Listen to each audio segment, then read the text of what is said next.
Bom, é com enorme prazer que eu convido o doutor Fernando para nos falar, né, como lidar com esse risco, né, da queda de neutrófilos, de agranulocitose no uso de quelante. O que eu vou falar para vocês aqui é o que tem observado com o uso do feriprox, né? Então, a gente vê que tem alguns pacientes que têm uma neutropenia, que tem episódios de neutropenia que acontecem, resolvem sozinhos e passam. E tem aqueles pacientes que têm aquela agranulocitose. E a pergunta é sempre, o que a gente pode fazer para reduzir os riscos da granulocitose? Existe alguma coisa que possa identificar os fatores de risco ou para evitar que a pessoa tenha granulocitose? Com isso, há mais ou menos vamos fazer quase 10 anos, né, eu reuni um grupo de pessoas que foi coordenado pelo Renzo Galanello, e ele era para avaliar todos os casos de granulocitose e neutropenia que tinham ocorrido com o uso da deferiprone desde o primeiro uso, em 1987. Então, nesse grupo, que era coordenado pelo Renzo Galanello, participava, além de mim, tinha duas pessoas da Apofarma, tem o Max Pino, que ele é um farmacologista clínico, ele tem muita experiência de fármacos, o John Connolly, que está embaixo, que ele faz especializado em estudos em animais, e avaliava isso, e tinham dois médicos, Ian Palmblad, na Suécia, e Jack Utrecht, na Universidade de Toronto, que eles são especialistas em agranulocitose induzida por drogas. Então, o que aconteceu? Nesses últimos quase 10 anos, esse grupo tem avaliado todos os casos de neutropenia e agranulocitose com deferiprone que foram observados em estudos clínicos, na literatura, ou que foram notificados para a Apofarma no serviço de farmacovigilância. E, então, o que nós avaliamos? Todos os casos em estudos clínicos com o feriprox, 93 de 2014, com mais de 1.000 pessoas. E avaliamos também toda a parte desde que o feriprox foi a primeira vez aprovado, em 99. E toda a parte de literatura, e revemos tudo isso aqui. Então, o que acontece? Eu vou falar primeiro sobre a neutropenia, e depois vou passar para a agranulocitose. Então, nós revemos os casos de neutropenia nos estudos clínicos em que se usava o feriprox e comparava com o desferal. Então, tinham mais de 100.000 pessoas nesses estudos clínicos, em geral, usando o deferiprone, e tinham 120 pacientes que usavam o desferal como controle. Valéria, dá para você ver? Senão você muda para lá também. Então, nós avaliamos qual era a incidência de neutropenia, não a granulocitose, neutropenia nesses pacientes. E o que se observou é o seguinte, que a incidência de neutropenia nos pacientes tratados com o feriprox ou o desferal era mais ou menos equivalente. E isso apesar do quê? Apesar de que os pacientes com feriprox, eles tinham o controle dos neutrófilos cada semana. E os pacientes com desferal tinham só o controle de neutrófilos quando vinham para as transfusões, geralmente entre 2 ou 4 semanas. Quando a gente fazia o controle pela frequência, pelo tempo de segmento, também não existia diferença. E isso tem alguns estudos já publicados, tanto em abstratos publicados pelo Renzo Galanello nos seus pacientes, ou pelo grupo do Torpiga, nos pacientes dele também, que mostrava que a incidência de contágio de neutrófilos em pacientes tratados com desferal ou outros quelantes também em geralmente entre 5% a 10%. Isto, um outro estudo que nós temos randomizado, que controlava os pacientes também, entre desferal e a feriprox, também não dava diferença entre a incidência de neutropenia, entre o desferal e o feriprox. Por que a gente vê isso aqui? Porque, pelo menos na minha experiência, quando a gente fazia os controles de talassemia nas transfusões, A única coisa que controlava era a hemoglobina. Eu nunca me interessei em ver os glóbulos brancos dos pacientes com talassemia quando eles iam para as transfusões. Só que olhando depois, revendo esses neutrófilos, a gente via que muitos deles tinham essa neutropenia, que não passava despercebida e voltava ao normal. E isso é consistente com o que a gente sabe hoje aqui na literatura, que as pessoas têm uma diminuição de glóbulos brancos, têm neutrófilos, e esses daqui são os resultados de um estudo feito com mais de 22 mil pessoas, de diferentes faixas etárias a partir de 1 ano de idade, nos Estados Unidos. E isso é um estudo feito pelo Instituto Nacional de Saúde nos Estados Unidos, de pessoas consideradas saudáveis, que foram consideradas como representativos da população dos Estados Unidos, e foram pedidos para fazer um controle de hemograma. E essa é a percentual de pessoas consideradas com uma contagem de neutrófilos abaixo de 1.500, numa população considerada sadia. A gente vê o seguinte, que essa incidência é mais alta na infância, como se esperava mesmo, né? A neutropenia na infância, até os 5, 6 anos de idade, pode chegar ali em torno de 10%, isso em exame único, hein? Não é um exame único das pessoas. Isso acaba tendo mais ou menos em torno de 1%, pouco mais de 1%, à medida que passa dos 15, 16 anos de idade. E é mais frequente em pessoas do sexo masculino. E para nós que tratamos pacientes com anemia falciforme, isso é muito mais frequente em pessoas da raça negra. Tanto que hoje nós estamos fazendo estudos com Feriprox em anemia falciforme, e nesses estudos nós estamos considerando que a neutropenia em pacientes com a doença falciforme é só abaixo de 1.000 neutrófilos, não 1.500.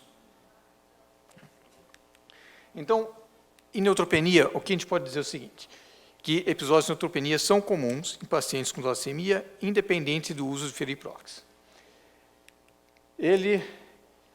Se não fizer os controles dos neutrófilos, a maioria desses episódios de neutropenia não vão ser detectados e resolvem espontaneamente.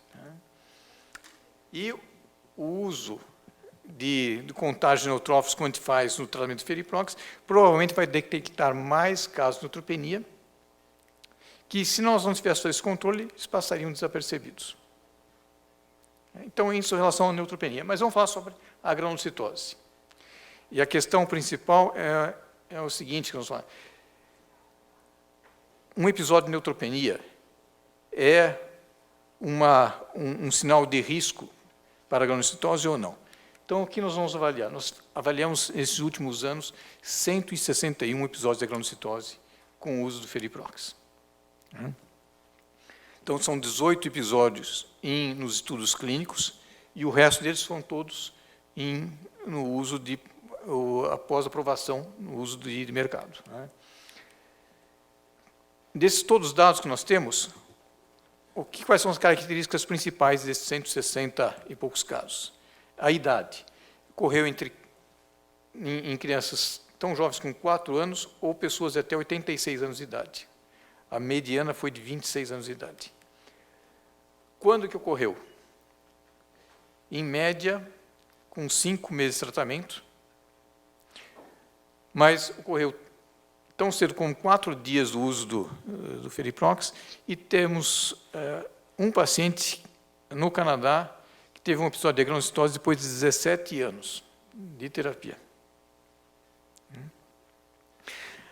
E fica a pergunta, esse caso, depois de 17 anos, é por causa do Feriprox ou por causa de algum outro motivo? Não se sabe.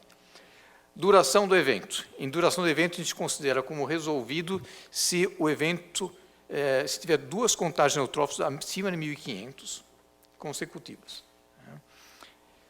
A duração, então, levou 11 dias em geral, mas alguns pacientes foi considerado resolvido em 3 dias, e outros levou até 3 meses para resolver. Então, sabe que na maioria dos casos, resolve. Mas existem aqueles casos que não resolvem. E não resolvem por quê? Por causa de infecção. E infecção porque é maltratado. E eu vou chamar a atenção de um caso aqui, em relação que foi descrito na Itália, pela a Nicoletta Mazera, que vocês que são mais antigos sabem que é a filha do Giuseppe Mazera. Tá? Os que conheciam, acho que o pessoal, acho que os nós aqui estamos alguns que cabelo branco, o Jorge ainda não, né? Mas que acho que em 86 que vieram os primeiros italianos mostrar para a gente, né? A gente conhecia.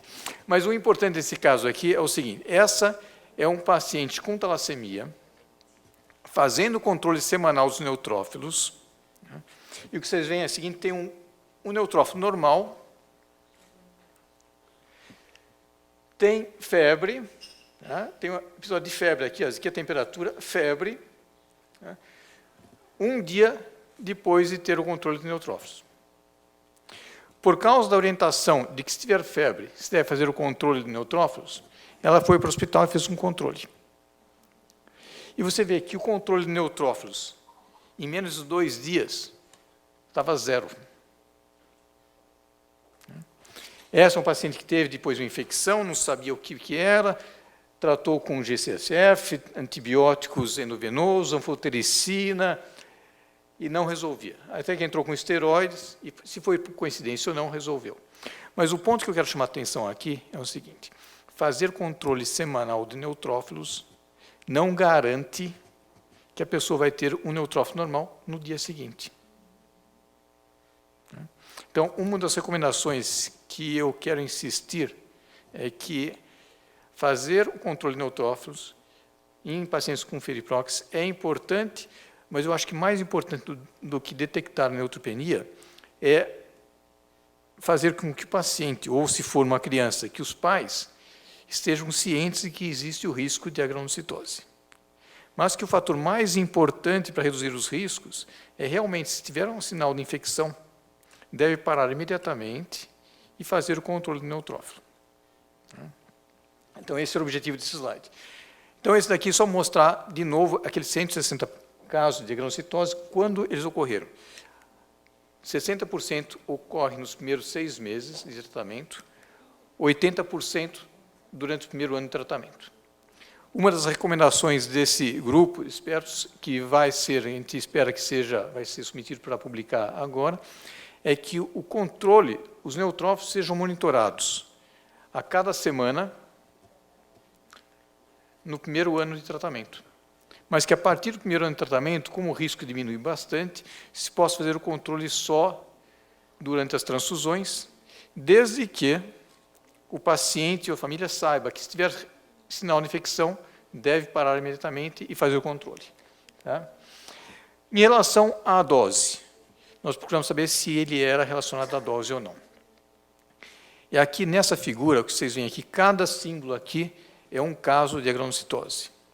E a cor significa se é com pacientes com talassemia, ou outra doença, ou que não tinha o diagnóstico. Então, o que é importante é o seguinte: então, todos os casos. Aqui é a dose do feriprox, que variava entre 10, teve pacientes com 10 miligramas por quilo por dia que teve agranulocitose. Tem pacientes com 225 miligramas por quilo por dia. E tem pacientes que receberam 250 miligramas por quilo por dia por mais de 1 ano sem desenvolver agranulocitose. O que a gente sabe é que não existe relação hoje nessas doses em relação ao risco de agranulocitose. No eixo Y aqui, é quando ocorreu. Então, aqui, ocorreu, como eu falei antes, em 4 dias ou até 17 anos depois de tratamento. Nós avaliamos também em relação à frequência. Avaliamos todos os pacientes que receberam 100 miligramas por quilo ou mais, ou menos 100 miligramas, para ver se a incidência de agranulocitose era diferente. E não era. Então, hoje a gente sabe que aumentar a dose de 75 para 100 miligramas por quilo não aumenta o risco de agranulocitose. Em relação à idade, nós avaliamos também se existia maior incidência em crianças. Não existe diferença, se vê que a neutropenia aqui é mais frequente em crianças jovens, mas que é esperado em pessoas normais também. Agora, em relação a esse uso combinado com o desferal, nós temos ainda experiência com o uso com o Exjade, mas com o desferal nós avaliamos. E nós vimos que naqueles pacientes que recebiam em terapia combinada, não existe diferença na incidência da granulocitose em relação à monoterapia. Então, a gente sabe que adicionar o desferal, o feriprox, não aumenta a incidência de granulocitose. Agora, a pergunta principal era justamente essa. Quando alguém tem uma neutropenia, ela pode continuar tomando feriprox ou essa neutropenia durante o feriprox vai causar uma progressão para a granulocitose? Isso foi feito num estudo que nós tivemos, que foi feito no Oriente Médio, em pacientes que começaram a receber o feriprox, porque a gente precisava avaliar isso, em pessoas que iam começar a receber o feriprox por causa da incidência ser mais frequente nos primeiros 6 meses de terapia. Então, nós pegamos pacientes crianças, para aumentar a incidência de neutropenia, que não haviam recebido o feriprox antes, e começamos a fazer isso. Eram 100 crianças. Então, se a criança tinha uma neutropenia leve, menos de 1.500 neutrófilos, mas não menos de 1.000, ela continuava a receber o feriprox, mas como era um estudo, a gente avaliava a contagem de neutrófilos cada dia, todos os dias, e avaliava o que acontecia. Se a neutropenia permanecia por mais de 14 dias, a gente então suspendia, ou se caía menos de 1.000, por segurança a gente suspendia o feriprox. E quais são os resultados? 5 daqueles 100 pacientes tiveram uma neutropenia leve. Todos os 5 continuaram com o feriprox. Todos os casos de neutropenia resolveram, nenhum deles progrediu para a granulocitose. Um outro paciente teve 2 episódios de neutropenia, resolveu, continuou.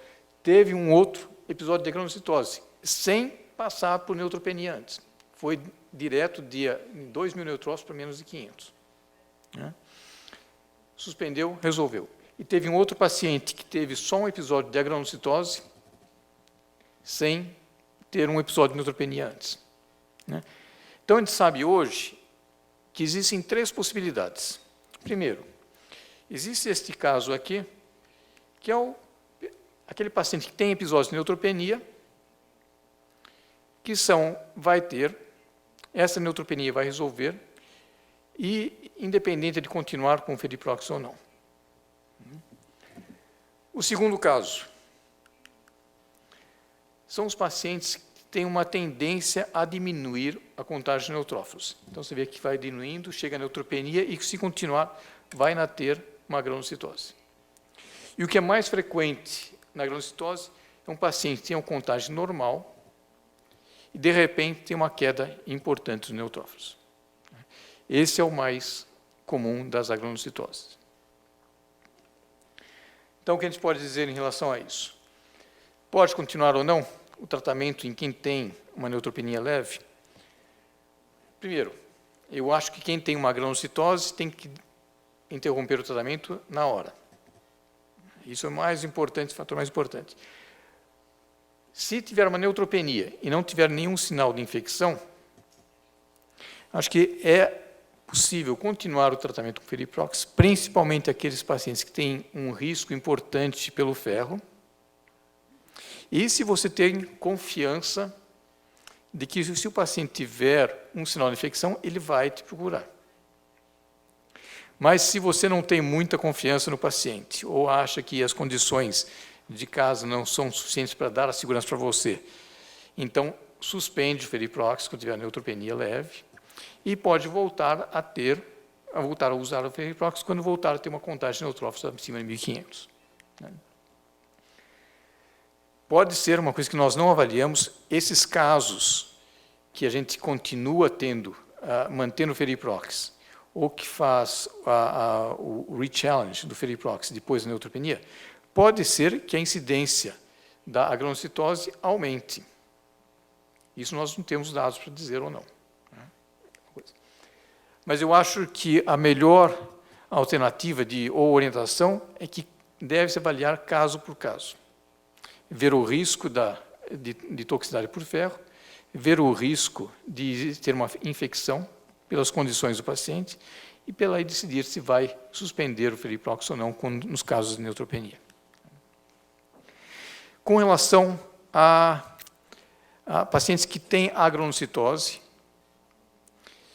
e eles podem voltar a tomar a feriprox, o que acontece?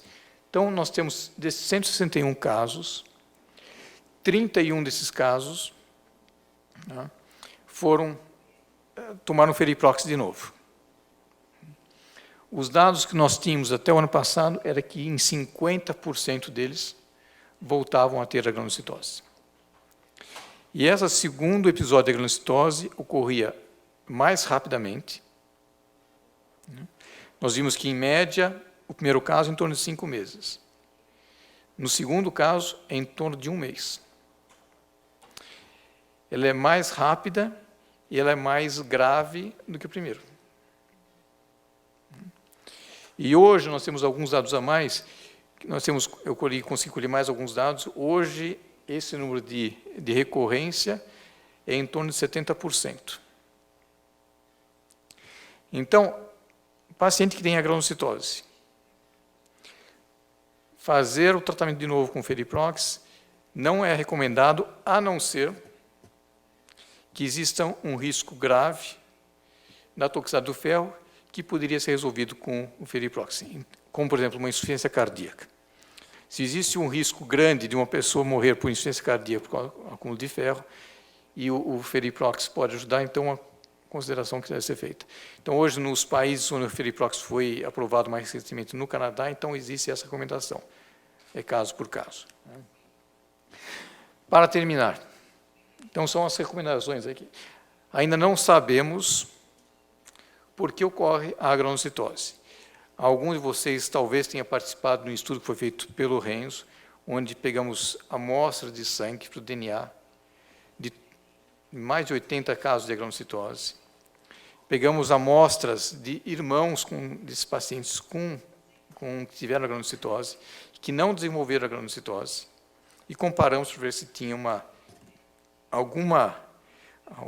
um fator genético que predispunha aqueles pacientes a ter a granulocitose. Isso tudo não foi publicado e ele parou por causa da morte do Galanello, mas vai ser retomado agora. Mas os resultados mostram que não existe, os dados foram feitos, não existe nenhum fator de risco genético detectado para a granulocitose. A granulocitose não é dependente da dose, ele ocorre em torno de 1 ou 2% dos pacientes, 80% dos casos no primeiro ano de terapia. Ele parece ser, na grande maioria dos casos, independente dos episódios de neutropenia. A monitoragem de neutrófilos vai reduzir os riscos, mas não é o fator mais importante. O fator mais importante é realmente educar os pacientes e famílias de pacientes com crianças, né, os pais, que se tiver sinal de infecção, parar a feriprox e fazer o controle dos neutrófilos. Eu vou parar por aqui. Eu acho que nós vamos ter a discussão mais tarde. É isso? Então, tá bom. Muito obrigado. So we can go on. Our next lecture, it's going to be with a theme, gene therapy in thalassemia and an overview. I would like to invite to speak the speaker Thomas Coates from the Children's Hospital Los Angeles, USA, please. And our chairman, Sandra Regina Logeto, por favor. Logeto, muito obrigada. Sejam bem-vindos. É Logeto? Logeto. Logeto, please. Take your chair. Você pode falar, fique à vontade. Oi a todos, né, oficialmente, né, que foi meio corrido agora no começo. Quero agradecer ao professor Coates por ter aceito esse convite. E o que nós combinamos é que realmente seria mais um overview sobre a terapia gênica, mesmo porque nós não trabalhamos diretamente com isso, mas para nós termos uma ideia de qual que é o papel para os nossos pacientes com talassemia. O Dr. Coates, ele é hematologista pediátrica da Universidade do Sul da Califórnia. Ele é chefe do Serviço de Hematologia e diretor do Programa de Anemia Falciforme e Hemoglobinopatia do Children's Hospital de Los Angeles e tem várias pesquisas na área. Por favor. So thank you very much for the introduction. I apologize for speaking in English, but I only know 1 or 2 words of Portuguese now. One of them is bom dia. Thank you. So I really appreciate the opportunity to come to Brazil. This is my first time. It's terrific.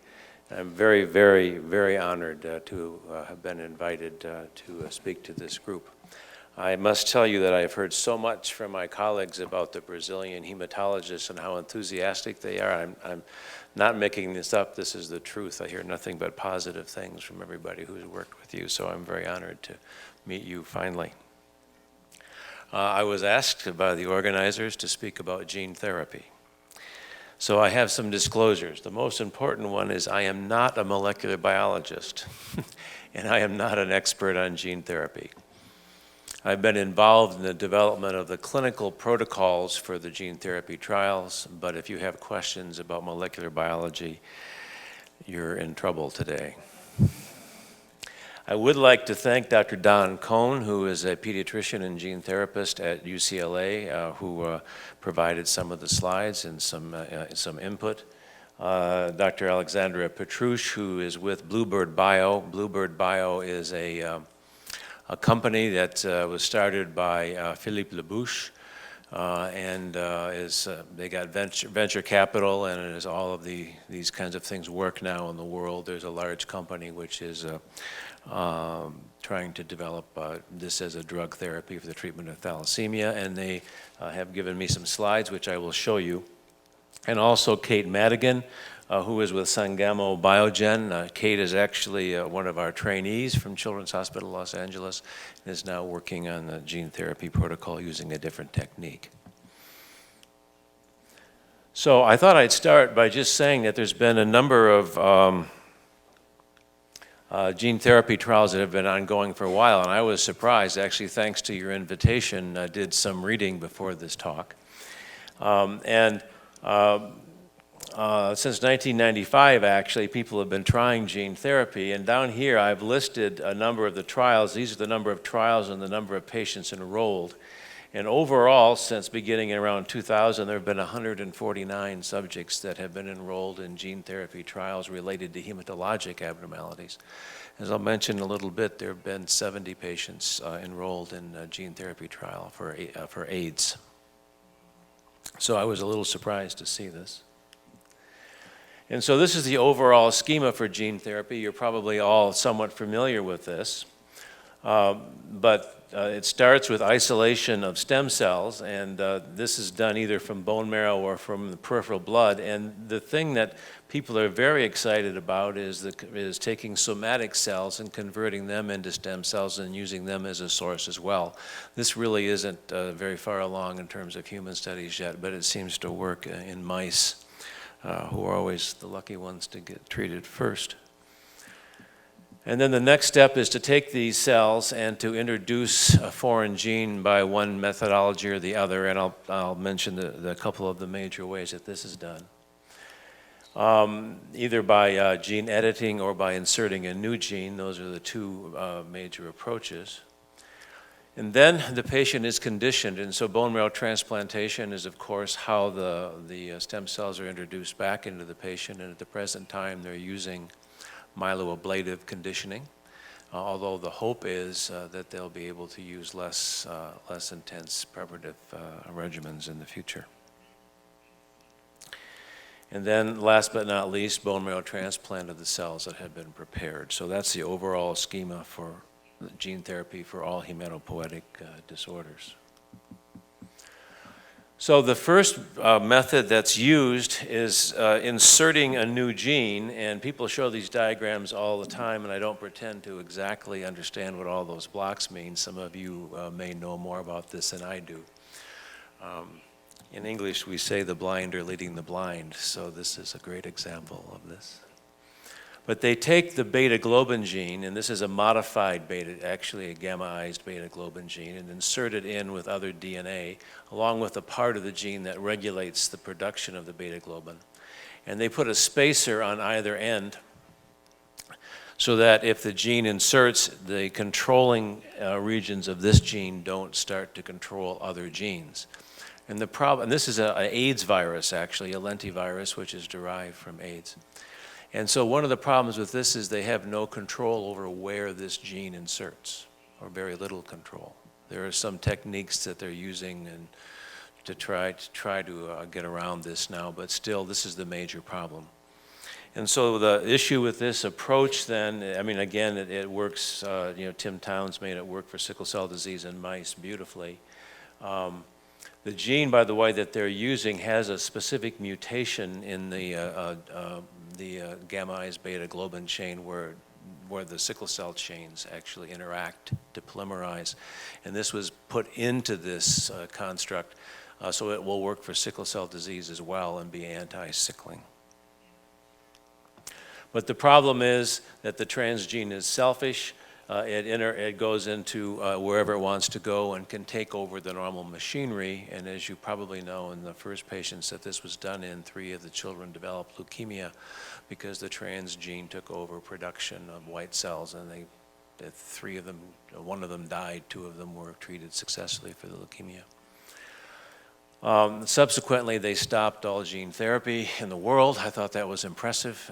They figured out this way to put spacers on either end of the gene to protect it, and then restarted the science. And so this is pretty impressive. The other approach, which I think is a lot more elegant, is gene editing. And this has been used in AIDS. I'll show you the data on that in a little bit. But it utilizes what are called zinc finger motifs. And so the molecular, and also a nuclease. And the idea here is that this nuclease, endonuclease, is going to make a double-stranded cut in the DNA and cut out a section of the DNA. And so the molecular biologists are able to design these zinc fingers so that they specifically bind to a complementary region in the DNA. So what this means is that this construct, these 2 pieces are identical. This section is designed to match up to part of the DNA. This will only stick where they want it to go in the chromosome. So this solves the problem that the other approach has, in that we have a specific binding of this construct to an area. Now, there is some issue with close matches in other parts of the genome that might happen, but this is a rare event. The major binding is at the desired place. So this is a so-called zinc finger nuclease. There's another similar approach using something called TALEN, where they also have a DNA binding domain, again using the same endonuclease that can be targeted. And then what all of my friends in the laboratory are so fascinated by is this system called CRISPR-Cas, but I'm not gonna, I tried to practice to say what this spells. It spells out something having to do with palindromic repeats. It's a big fancy word. But the bottom line is, this is a leader sequence, which again specifically binds to the DNA and carries with it caspase-9, which is the enzyme that's involved in triggering apoptosis. And this gene, this is then carried to the site of interest, and it also causes a double-stranded break. And so if they can cut out a section of the DNA, and then the DNA, we normally have systems that heal DNA breaks. All of us have these DNA repair mechanisms. And so they cut out the piece that they don't want, and then by either homologous recombination or non-homologous end joining, your own body repairs that without the piece of DNA that they wanted to cut out. They can also insert some new DNA by this mechanism as well. So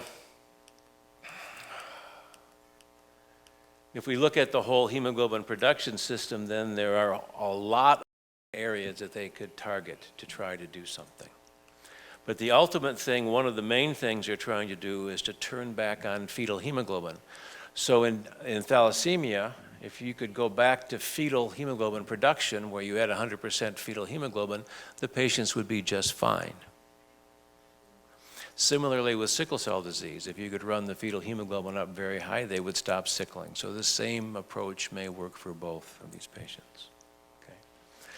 So you can put in a new gene, or what they're trying to target with this is the BCL11 gene, which is the repressor of the gene that turns off fetal hemoglobin production, and this is the main target of what they're going to be trying to use. So this is the first patient that was treated with gene therapy in 2007. This is this is Labouche's data. And what you can see here is the patient is being transfused. The transplant occurred here, and then about a month out, or a year out, he stops requiring transfusion. And you can see here in red that about 12 months out in red, you see that hemoglobin is being produced by the transgene. Now the problem with this is that there was clonal production of this HGM2 gene, which formed a dominant clone and sort of took over hemoglobin production. So all of this hemoglobin is being produced by a clone. And this is not such a great thing. One of the things that they worry about with gene therapy is that there's going to be clonal dominance and development of malignant clones. This patient continues to be transfusion independent to this day, is my understanding.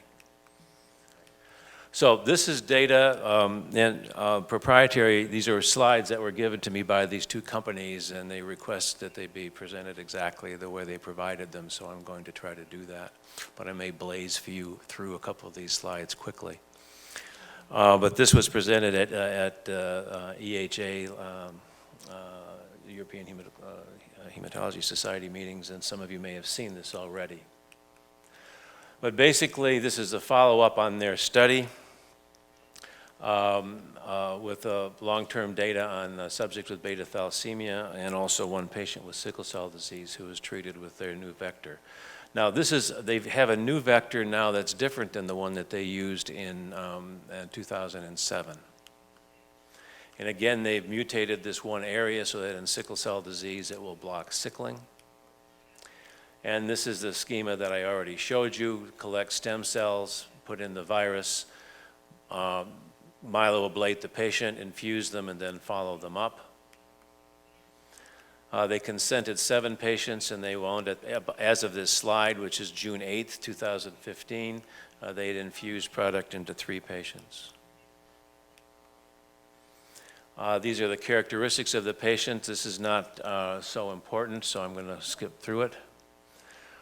This is the safety, the side effects that occurred, and essentially the bottom line here is all of the adverse effects that occurred in these patients were the same ones that would be expected from myeloablative chemotherapy for bone marrow transplant. They didn't see any problems secondary to the gene insertion itself. They also looked for clonal production in the peripheral leukocytes in these patients, again looking for dominant clones, malignant clones starting and so forth, and they really didn't see in any, these are the 3 different patients, and none of them had any evidence of clonality. All of the patients had viral integration, and the integration of the virus, this is viral copy number, was still present here up to 15 months after infusion in this patient, the same in this patient. These are 3 separate patients that were treated. And if we look at hemoglobin production, these are 2 hemoglobin E patients. And what's really exciting about this, so the red or purple, I guess, here is the transgene, the abnormal hemoglobin A, which they can detect because it comes out at a different place in the electrophoresis. Here, within 1 month in both of these patients, you see evidence that the transgene is producing hemoglobin, where in that patient from 2007, it was a year before they saw anything. So this is pretty interesting. And then you can see very clearly that hemoglobin production from the transgene increases by 3 months. They have a significant percentage of the hemoglobin that's being produced by the transgene in these patients. So this was pretty exciting news in terms of success of this new gene. And they did bone marrows and they looked for evidence of malignant transformation and other problems, and they didn't see it. In the sickle cell patient, this is the data on that patient, and you can see by 3 months the transgene is producing. By 6 months, 45% of the hemoglobin is from the transgene. What's really interesting in this particular patient is he was on chronic transfusions, was having a lot of problems, and 6 months after the transplant with the gene mutated bone marrow, he's had no hospitalizations. His reticulocyte count has come way down, and his LDH is normalized. So basically, the patient has stopped sickling. So in conclusion, it looks like this new gene is, this new approach seems to be very hopeful, I guess is what this slide basically says, and there doesn't seem to be a significant toxicity. This is what they're planning on doing. The studies are opened with this lentiglobulin and in the United States. And these are the people that were involved in that study. To say a couple of words then about the gene editing, I already went through the approach from Sangamo's approach of using zinc finger as an approach to cut out the area of the gene that's of interest. They've treated 70 patients with AIDS using this approach to knock out the CCR5 receptor. This is the receptor that HIV binds to infect the cells. And this study is ongoing. They didn't provide me with results of what happened other than that they've done this and that there have been no significant complications. So the proof of principle for this approach has been established with HIV patients. The idea here then is to cut out the BCL11A gene, which is what represses fetal hemoglobin. The idea is that this has been shown to work in mice. If they can cut this out, fetal hemoglobin should get turned back on again, and this should be curative for thalassemia and sickle cell. I already showed you an outline of this. Harvest cells, put in the gene, give them to the patient. This, they hope, is going to go into clinical trials next year in the United States for hemoglobinopathies. There have been no patients treated with this yet. This is what is going on in terms of gene therapy in the world now, the best guess by Don Cohn. And you can see there are several groups working on sickle cell disease, the same groups, thalassemia, the same groups are working on sickle cell disease, and there's a number of studies that are enrolling. So in the course of trying to put things together for this talk, I read a number of reviews, and this individual, I don't know if any of you know, anybody know Jakob Tolar? So one of my hobbies is treatment of another genetic disease called epidermolysis bullosa, an obvious hematologic disorder. This is a horrible, horrible, horrible skin disease. By far, this is the worst disease I've ever encountered. And Jakob is working on this, and I know him through that work. He's a young guy at the University of Minnesota, a gene therapist, and he's a very passionate individual. And this is from the end of his review on gene therapy, which I would recommend to you. And if you know Jakob, you understand this very well. But he says that we're all of us and everybody in this room, we're working with patients who have catastrophic diseases and whose lives are really being affected.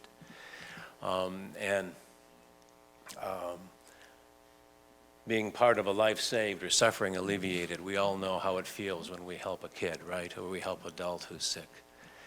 This goes on my list of quotations that I'm going to be using at the end of talks even more. I have some others that I like and you'll see later.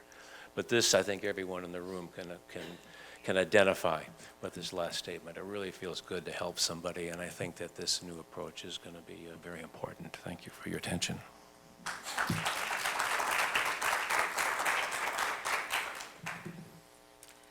Thank you, Doctor. So we can open to our questions and answer. I would like to invite you again to the table. Dr. Viviane, Dr. Simone, please. Dr. Thomas and also Dr. Fernando. Take your seats so we can open to the questions.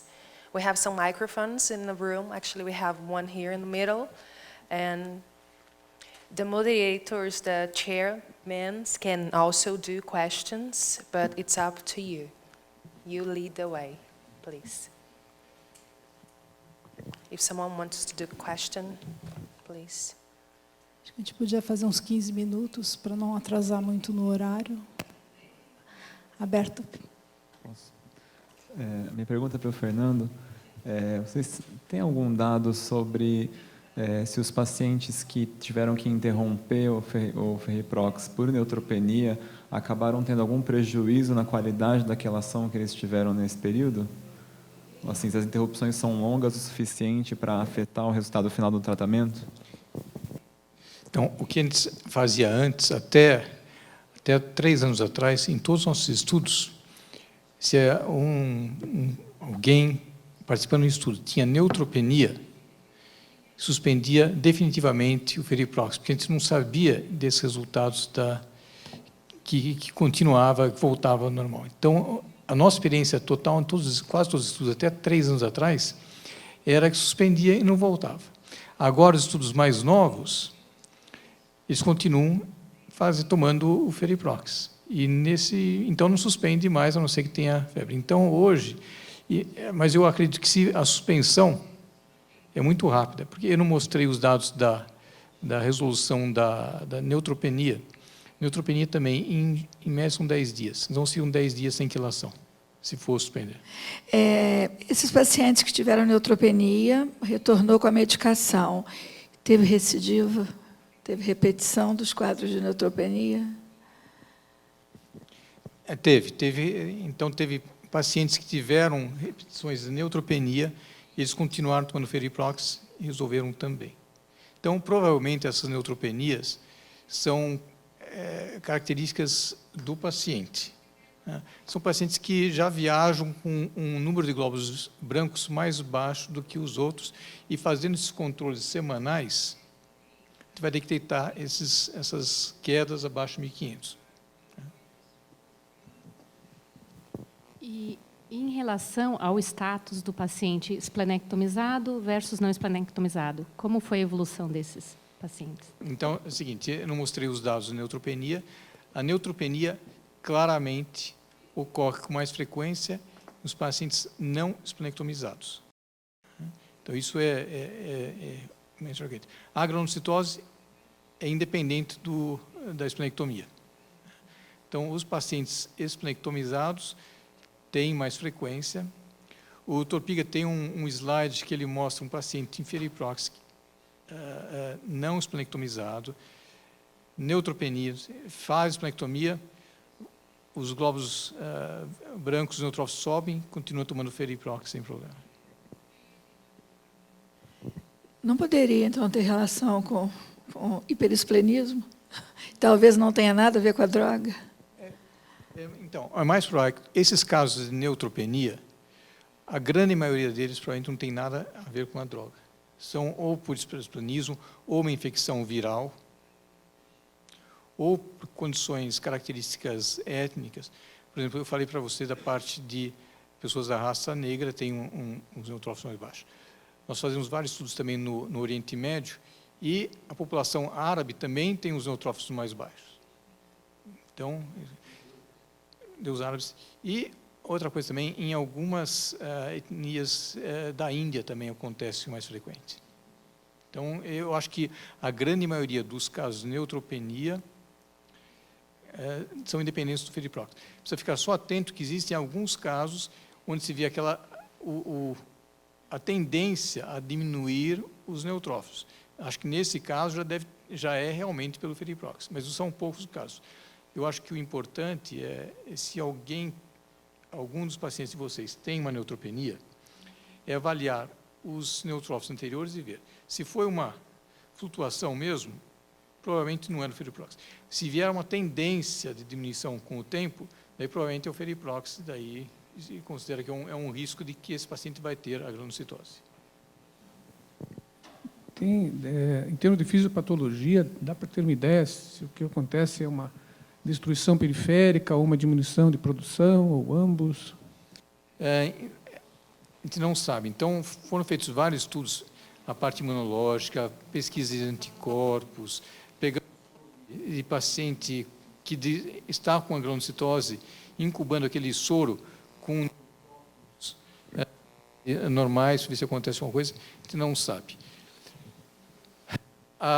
O exame de medula óssea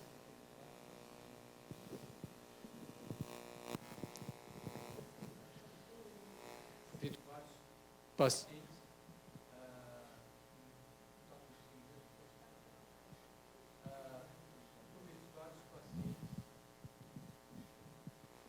os resultados da medula é difícil de interpretar por quê? Primeiro, essa medula não foi feita no momento do diagnóstico em todos os pacientes. Então, existem algumas medulas feitas no dia que foi feito o diagnóstico, mas outros foram feitos 5 dias depois, 10 dias depois, onde provavelmente a medula já estava em recuperação. Então, os resultados são muito confusos.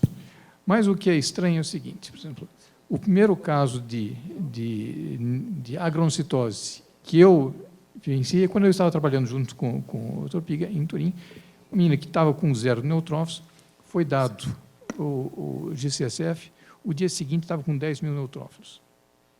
Então, não existe um tempo de maturação tão rápido de que em 24 horas você vai produzir os neutrófilos do metamielócito, que é o neutrófilo periférico. Então, por que em alguns casos acontecem isso? É só a marginalização dos neutrófilos que você, por algum motivo, faz eles voltarem para a circulação? Por outro lado, tem pacientes que demoram. Às vezes você viu um caso de 3 meses para voltar a ter os neutrófilos normais.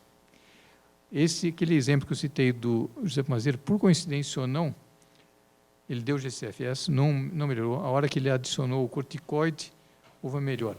É por coincidência? São muitos poucos casos para dizer. Mas o corticoide a gente sabe que diminui a marginalização dos neutrófilos. Né? Então, fica na pergunta ainda que ainda tenho mais um pouco de trabalho para fazer. Né? E meu emprego está garantido até te ver isso daqui. Fernando. E o mecanismo tem relação com produção de anticorpo, reação cruzada? Tem algum conhecimento? A gente não sabe. Um das pessoas que participou desse grupo, o Jack Utrecht, ele era um especialista em agranulocitose por a clozapina. E a pesquisa dele foi justamente por anticorpos. Então, ele fez muitos trabalhos da parte de imunologia para a granulocitose. Tudo negativo, não aparece nada. Mas, por outro lado, a gente vê o seguinte, a granulocitose resolve quando você faz o re-challenge. Ele ocorre mais frequentemente, com maior gravidade, que faz pensar num mecanismo imunológico. Né? Mas, por outro lado, a gente não encontra nada. Então, não sei o que é. E essa sua avaliação com os pacientes com doença falciforme, também a neutropenia foi importante ou foi igual às pessoas com talassemia? Então, olha, em relação à granulocitose durante o uso do Feriprox em pacientes com anemia falciforme, os dados que nós temos não indicam que exista uma diferença, mas não é estudo específico. Nós estamos conduzindo agora um estudo específico justamente para avaliar se existe uma diferença na incidência de agranulocitose e neutropenia em pessoas com doença falciforme em comparação com talassemia, com os dados que nós temos de talassemia. Os resultados a gente espera que vai sair no final do ano que vem. Então, vamos ver. Eu queria falar para o Dr. Thomas Coates a respeito do custo do processo de terapia gênica para ela seja implementada nos vários centros. E uma segunda pergunta. Será que o futuro, a terapia gênica, vai substituir o transplante de medula ou não? I think that depends on how far in the future. I actually asked this question to Dr. Labouche a number of years ago, and he answered me by not answering. This is something everybody's been waiting for, and I think in the future this will be the way we treat these patients, no question. We have no idea about the cost now. The costs to do these studies, I can tell you from what they go through in the States, is astronomical. But it's a lot because the follow-up is very, very intense. So that's the issue.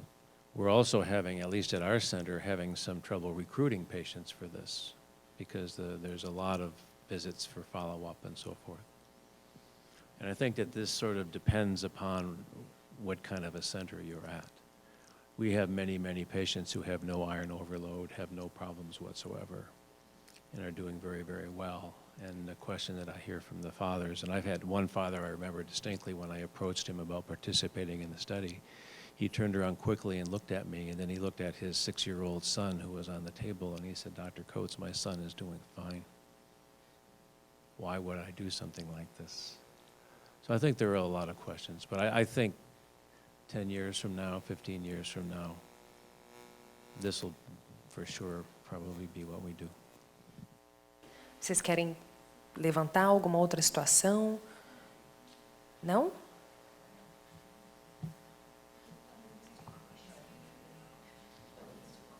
Não? Bem, então, eu acho que fica agradecer, pedir desculpas e novamente falar o nome da doutora Sandra Loggetto, correto? Tá? Muito obrigada, doutora Sandra. Dr. Thomas Coates, thank you very much for being here with us. Doutora Viviane Lourdes, também muito obrigada. Doutor Fernando Trichta.